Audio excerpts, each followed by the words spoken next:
Thunder Road Vendetta is basically Mad Max the board game. It's easy to learn, it's fun to play, it doesn't take long to set up, the games are pretty quick. It's a 2 to 4 player game and each player is in control of 3 cars and 1 chopper. You're racing across 3 tiles at a time. If you get to the finish line first, you win the game, or if you're the last person with an operable car, then you win the game.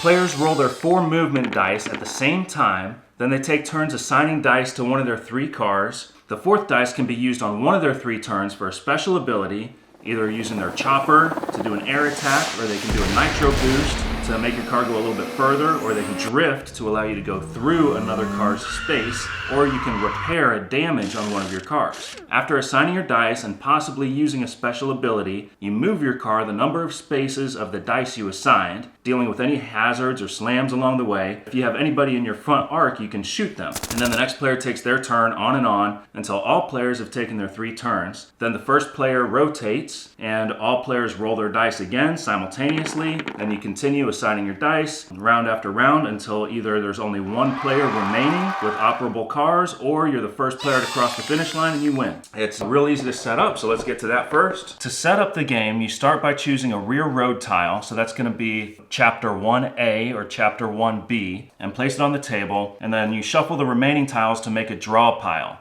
You draw the top tile and place it in front of the rear road tile, making the middle road tile, and then you draw another one to be the lead road tile. You place 1 hazard token face down on each hazard space on all 3 tiles, and then on the starting tile you'll see there's numbers on the hazard spaces. So if you have a 2-player game, you'll place them on all of the hazards. If it's a 3-player game, it's just going to be the ones that have a 3, and if it's a 4-player game, just the ones that have a 4. And each player chooses a crew color and takes the matching command board, 3 dashboards, 3 cars, a chopper, and 4 movement dice. Players set up their dashboards in a row and place all their cars in the starting area behind the rear tile. So all players will simultaneously roll their movement dice at the same time, and whoever has the lowest total number on their dice goes first. The first player always rolls that road effect die, which gives you a bonus. If you happen to stay on the road for each one of your movements, then you get that extra bonus road movement if you choose to use it. You have 3 different size cars, small, medium, and large. The size determines how easy they are to shoot and how well they can slam other cars. For example, the small car is harder to shoot but doesn't slam well, and the large car slams well but is easier to shoot. Each car has its own dashboard corresponding to its size. Each crew also has a chopper. They can't be shot, they don't take damage or slam into vehicles. However, choppers can shoot, and they eliminate any car, even one of your own, that ends a turn in its space. The car dashboards have a spot where you can assign the dice that move the car, and where you can assign dice to coast with that car. So you can only coast if you don't have a car to use that die for. So you start with 3 dice, 1 for each car, and then 1 for your command board. So that's your 4 movement dice. If one of your cars is inoperable, then you can't assign a dice to that car. You can use that die instead for one of your other cars to give it coast, which gives it +1 to its movement. Taking damage. Cars can take damage from certain hazards and from getting shot. When your car takes damage, choose a random damage token from the pile and flip it over, resolve the effect, then place the damage token face down under one of that car's damage slots. Car status. There's operable cars and inoperable cars and eliminated cars. An operable car is just a car with either no damage or only has 1 damage token. They're operable still. Inoperable means you've taken your 2nd damage token. You'll flip your dashboard over and turn your car around so it's facing backwards, or because it's kind of hard to tell when these cars are facing frontwards or backwards, I like to turn the car upside down so it's easier for everyone to see. An inoperable car cannot take additional damage. It would just ignore any damage. It can still be affected by the effects dice, such as being slammed. An inoperable car can be repaired by the repair command, making it operable again. Eliminated cars, that's different from taking damage or becoming inoperable. A car is eliminated, it's completely removed from the game. The dashboard is removed from the game. You shuffle the card's damage tokens back into the damage token pile. A car is eliminated if it enters an impassable space, if it ends a turn on the same space as any chopper, even your own, if it's on a rear road tile when that tile is removed from play, If it leaves the board from left, right, or rear edge, either from damage or being slammed, if all of a player's cars are either inoperable or eliminated, that player is out of the game, and then the lead road tile is now the final tile. Immediately add the finish line. Now on the board, there's different types of terrain. There's road spaces, off-road spaces, muddy spaces, impassable spaces, and hazard spaces. The road space just costs 1 move to enter. So does the off-road space. The muddy space costs 2 moves to enter, and you can still enter a muddy space even if you only have 1 move left. An impassable space has double yellow lines around it. If a road vehicle enters an impassable space, it is automatically eliminated. If a road vehicle enters an occupied space, a space with another road vehicle, then it loses its remaining moves. You stack it on top of the vehicle on that space and resolve the slam. If 2 road vehicles are ever stacked in the same space, they slam into each other. This can happen during a move from hazards or damage effects. When this happens, the moving road vehicle loses any remaining moves it has and then immediately resolves the slam. You roll the slam die and the direction die. These tell you whether the top or the bottom road vehicle is going to move and in what direction. If one road vehicle is larger, the owner of the larger road vehicle may ask for a single re-roll of both dice. Move the affected road vehicle 1 space in the direction shown on the direction die. If you enter a space with a chopper, you can pass through it without any effect. However, if a road vehicle ends its turn on a space with a chopper, whether during its normal movement or as a result of a slam or damage, that road vehicle is eliminated. If a road vehicle moves into a space with a face-down hazard token, you immediately flip the hazard face up and resolve it. So road, space just becomes a road space. Mud, space becomes a muddy space. For an oil slick, you roll the direction die and move your road vehicle 1 space in that direction. It doesn't cost a move, and the vehicle continues moving if it has moves remaining. The space also counts as a road space. All the road and the mud and the oil slick hazards all stay on the board. The other 2 hazards, the wreck and the mine, you're going to discard after resolving them. A wreck hazard means you'll place a wreck figure in the space, place the moving road vehicle on top of the wreck, and resolve the slam. If you land on a mine, the road vehicle takes a damage token. You resolve the effect of the damage token, and then that vehicle loses any remaining moves. If a road vehicle enters a space with a face-up hazard, you immediately resolve the hazard. If your road vehicle enters an impassable space, it is immediately eliminated. At the start of a round, all players roll their 4 movement dice. On the first round, you use the dice you roll during setup when determining the first player. Players will use these dice to move their operable cars and activate 1 command per round. The first player also rolls the road die, and that road die is used to give a bonus to each car that stays on the road when it moves. On each player's turn, after moving, if their car started on and moved only on road spaces, that car may immediately gain moves equal to the road die. This extra movement does not need to be on the road. This bonus is optional, but if you use it, you must use the full amount. On your turn, you'll do 4 steps in order. You'll assign 1 die to an operable car.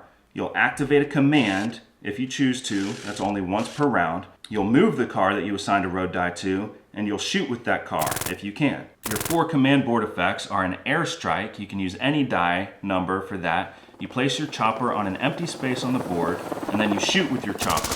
You may not shoot on the first round.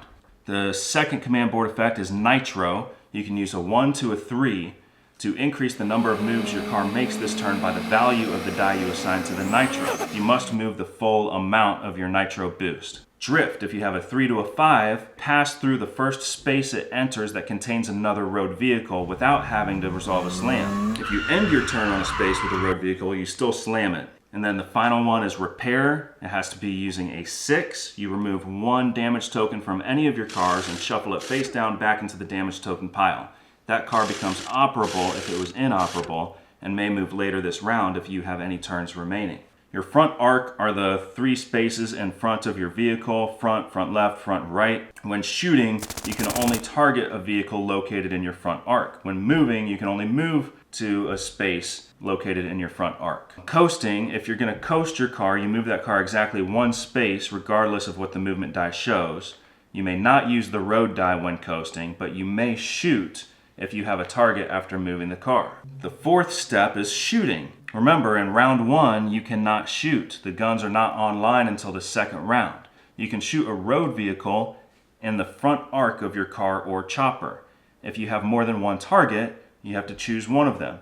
You may not shoot choppers. You may not shoot wrecks. Wrecks are treated as inoperable small cars. If a wreck takes any damage, it's eliminated. You may shoot after resolving a slam, and you may shoot your own cars. To shoot, you choose a target and roll the shooting die. If the size you roll matches the size of the road vehicle you are shooting, that vehicle is hit and takes damage. The owner of the damaged car draws and resolves a damage token. There are 5 different types of damage tokens. A dent has no effect. Shrapnel, you'll roll the direction die, starting at the car that took damage, look in that direction in a straight line until you reach the first road vehicle. Apply a damage to that vehicle, even one of your own. The shrapnel passes through any terrain, even impassable. If there's no road vehicle in that direction and you reach the edge of the board, then nothing happens. Skid, you move 1 space in the direction shown. Dazed, you roll the stunt die and you move your car that many spaces, rolling the direction die for each space of the movement to determine your direction. You are still affected by the terrain you move into, like using 2 moves for entering mud. If you enter a space that causes your car to lose its moves, the dazed effect ends. For example, slamming into another road vehicle. Blast off. You roll the direction die and the stunt die. You move that many spaces in the indicated direction. Ignore all spaces in between. You are still affected by the space you move into. Moving off the front of the board. When a car moves off the front of the lead road tile, one of 2 things happens. If it was the final tile and the car moved on to the finish line, the game ends and that player wins. If it wasn't the final tile, then you update the board. All cars on the rear tile are eliminated. All hazard tokens on the rear tile are discarded. All choppers on the rear tile are returned to their respective players. You remove the rear tile from the board, flip it to the other side, place it on the bottom of the road tile draw pile. Slide the middle and lead tiles backwards. They are now the rear and middle tiles respectively. Take the top tile from the draw pile and place it in front of the middle tile. It is now the lead tile. On the lead tile, place a random hazard token face down on spaces marked with double triangles. If the car that went off the board has remaining moves, it continues moving. If you're playing a 2-player game, if one player isn't eliminated beforehand, the 5th tile is the final tile, and you add the finish line. If you're playing with 3 or more players, when one player is out of the game, the lead road tile is now the final tile, you add the finish line. At the end of your turn, you slide your movement die on the dashboard of the car you moved into the end turn space. That car cannot be assigned another die for regular movement this round, but possibly may be able to coast on a later turn.